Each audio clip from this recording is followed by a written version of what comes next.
Hello नमस्ते दोस्तों, सभी का बहुत बहुत स्वागत है मेरे यूट्यूब चैनल में। मैं हूं डॉक्टर सचिन शर्मा और हमेशा की तरह मैं आपके लिए लेके आया हूं एक एजुकेशनल वीडियो। तो जैसा कि आप जानते हैं कि एमपी में अलग अलग यूनिवर्सिटी में एग्ज़ाम चल रही है और अभी मैं थोड़ी देर पहले लाइव आया था और लाइव पे मुझे कई स्टूडेंट्स ने ये रिक्वेस्ट की कि सर हमारा कल जो है जूलॉजी का पेपर है और उसके लिए आप प्लीज़ हमारे लिए कोई सा एजुकेशनल वीडियो लेकर के आइए, इम्पोर्टेंट क्वेश्चन का वीडियो लेकर के आइए। तो अभी जल्दीबाजी में मैंने कुछ इम्पोर्टेंट क्वेश्चन आप लोगों के लिए निकाले हैं, तो इनको आप एक बार अगर देख लेंगे अच्छे से तो आपके लिए बहुत बेनिफिशियल होगा। तो ये वीडियो है बीएससी फर्स्ट ईयर के स्टूडेंट्स के लिए। तो बीएससी के फर्स्ट ईयर के ऐसे स्टूडेंट जिनका जूलॉजी मेजर सेकंड का पेपर हो या फिर माइनर का पेपर हो या फिर ओपन इलेक्टिव में अगर उनके यहाँ पेपर चलता हो, cell biology, reproductive biology and developmental biology, इस पेपर का जो है मैं आज आपके लिए इम्पोर्टेंट क्वेश्चन लेके आया हूँ।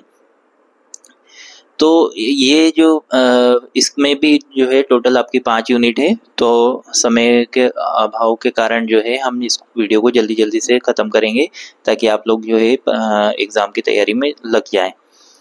तो देखिए फर्स्ट यूनिट जो है उसमें आपको अलग अलग क्वेश्चंस पूछे जा सकते हैं, जैसे कि प्रोकैरियोटिक और यूकैरियोटिक कोशिका में क्या अंतर होता है, ये क्वेश्चन आपसे पूछा जा सकता है।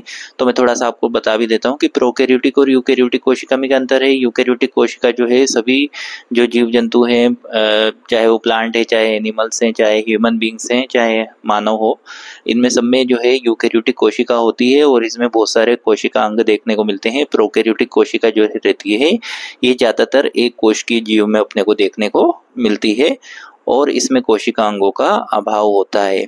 तो आपको सबसे अच्छा तरीका ये है इस आंसर को याद रखने का कि आप प्रोकैरियोटिक कोशिका और यूकैरियोटिक कोशिका का डायग्राम देख लें और उस डायग्राम से आपको सारी चीज़ें समझ में आ जाएगी। और अच्छा ये होगा कि अगर ये बड़े क्वेश्चन के तौर पे पूछा जाता है तो आपको क्या करना है कि इसको जो है किस तरीके से याद करेंगे, आपको डायग्राम दोनों के डायग्राम बना के और अच्छे से उसके लेबलिंग करके इसको एक्सप्लेनेशन देना है। उसके बाद में आपका जो सेकंड क्वेश्चन है वो है लैम्प्रश और पॉलीटीन क्रोमोसोम के बारे में बताना है डायग्राम के साथ में कि लैम्प्रश क्रोमोसोम क्या होता है और पॉलीटीन क्रोमोसोम क्या होता है। उसके बाद में आपका तीसरा क्वेश्चन पूछा जा सकता है कि केंद्रक या न्यूक्लियस क्या होता है, उसका कार्य क्या रहता है और उसकी संरचना कैसी होती है। उसके बाद आपसे पूछा जा सकता है कि कोशिका चक्र मतलब कि सेल साइकिल क्या होती है और समसूत्री और अर्धसूत्री विभाजन मतलब कि माइटोसिस और मियोसिस के बारे में पूछा जा सकता है। उसके बाद आपसे माइटोकॉन्ड्रिया और प्लाज्मा मेम्ब्रेन का भी अलग से कुछ भी क्वेश्चन बना के पूछा जा सकता है। तो आपकी जो पहली यूनिट है ये सेल बायोलॉजी की यूनिट है। इसमें आपसे मेनली आपको क्या याद रखना है, आपको बस कोशिका से रिलेटेड चीज़ें जो है इसमें पूछी जा सकती हैं। तो आपको ये सारे जो क्वेश्चन मैंने बताए हैं इनको तो पढ़ ही लेना है, इनमें से कोई ना कोई क्वेश्चन आपको 100% आएगा। उसके बाद में आपका जो सेकंड यूनिट है, सेकंड यूनिट में आप अच्छे से तैयार कर लेंगे। कौन कौन से क्वेश्चन हैं।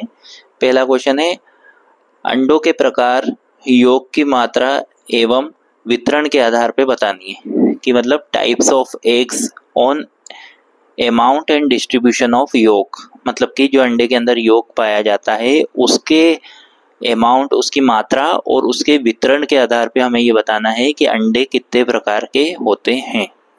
उसके बाद में आपको ट्रांसवर्स सेक्शन बताना है टेस्टिस का या वृषण का, तो मतलब कि मैमल के वृषण और ओवरी मतलब कि अंडाशय का सचित्र वर्णन आपको करना है मैमल का।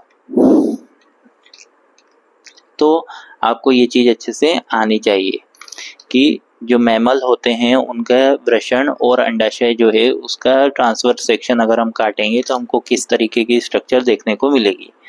उसके बाद में स्पर्मेटोजेनेसिस और oogenesis को आपको अच्छे से करना है, मतलब कि शुक्राणु जनन और अण्डाणु जनन के बारे में आपको अच्छे से तैयार करना है। उसके बाद आपसे पूछा जा सकता है, शॉर्ट नोट में पूछा जा सकता है, छोटे से क्वेश्चन पूछे जा सकते हैं कि भाई IVF क्या होता है। उसके बाद में ZIFT मतलब कि जाइगोट इंट्राफेलोपियन ट्रांसफर ये क्या होता है। ईटी एम्ब्रियो ट्रांसफर क्या होता है।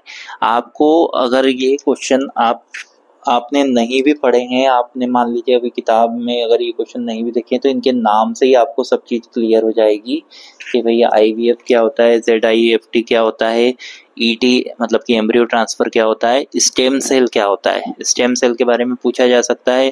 फिर क्रायो प्रिजर्वेशन क्या होता है, क्रायो प्रिजर्वेशन इसके बारे में पूछा जा सकता है। जीन बैंक क्या होती है, उसके बाद ICSI ICSI intracytoplasmic sperm injection ये क्या होता है। तो ये जब आप पढ़ेंगे तो आपको मालूम पड़ेगा ये बहुत ही ईजी हैं, इनको आप अच्छे से कर लीजिएगा। ये अगर आप इनको शॉर्ट तौर पे भी अगर याद समझ लेंगे तो आपको ये बहुत अच्छे से आप इसके बारे में लिख सकते हैं।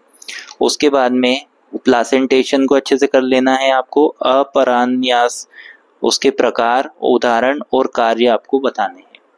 उसके बाद आपसे जो आपकी 4th यूनिट है उसमें आपको करना है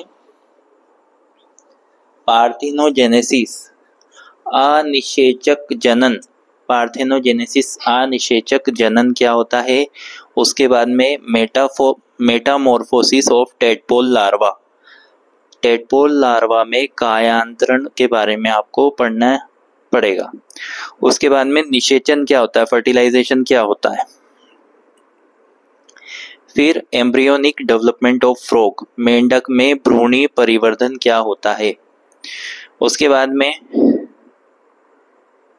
5th यूनिट है आपकी स्ट्रक्चर ऑफ हेन्स एग, मुर्गी के अंडे की संरचना पूछी जा सकती है।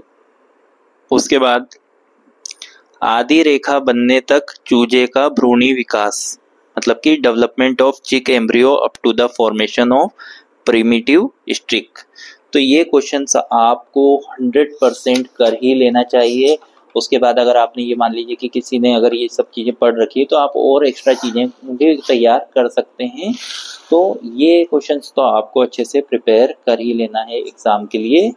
और मैं ऐसे ही आज लाइव आया था, लाइव का रिस्पॉन्स बहुत अच्छा आया और मुझे अब लग रहा है कि शायद मुझे लाइव पहले ही आ जाना चाहिए था ताकि मुझे मालूम पड़ता कि आपको इमरजेंसी में किस चीज़ की ज़रूरत है तो मैं वो आपको प्रोवाइड कर सकता।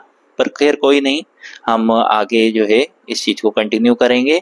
आप इतने क्वेश्चन तो अच्छे से तैयार कर ही लें। अगले वीडियो में जल्दी ही हम मिलेंगे, तब तक के लिए धन्यवाद और best of luck for the exam. Thank you.